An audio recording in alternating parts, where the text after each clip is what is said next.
డేగ శిబిచక్రవర్తి. శిబిచక్రవర్తి ఆపదలో ఉన్నవారికి సాయం చేసేవాడు. ఎవరు ఏది అడిగినా దానం చేసేవాడు.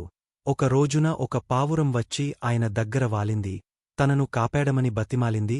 సరే కాపాడతాను అని ఆయన మాట ఇచ్చాడు. ఇంతలో ఒక డేగ వచ్చింది. ఈ పావురం నా ఆహారం. నేను తినాలి, దాన్ని నాకు ఇచ్చేయ్ అని కోపంగా అదిగింది డేగ. పావురాన్ని ఇవ్వను, దానికి బదులు ఇంకేదైనా అడుగు అన్నాడు శిబిచక్రవర్తి. అని అడిగింది డేగ.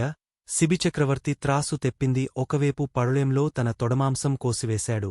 ఎంత మాంసం కోసి వేసినా పావురంతో సమానం కాలేదు. చివరికి తానే త్రాసులో రెండో పళ్ళెంలో కూర్చున్నాడు. పావురానికి బదులుగా మొత్తం తన శరీరాన్నంతా తినేయమని డేగను వేడుకున్నాడు. వెంటనే డేగ ఇంద్రునిగా మారింది. పావురం అగ్ని దేవుడిగా మారింది. వాళ్లను చూసి శిబి ఆశ్చర్యపోయాడు. ఇంద్రుడు, అగ్నిదేవుడు ఇలా అన్నారు: శిబిచక్రవర్తి, మేం నిన్ను పరీక్షించాలని వచ్చాం. ఈ పరీక్షలో నీవే గెలిచావు. నీ దానగుణమూ, త్యాగగుణమూ చూసి సంతోషించాం. గొప్ప దాతగా భువిలో నీపేరు నిలిచిపోతుంది అని దీవించి అదృశ్యమైనారు.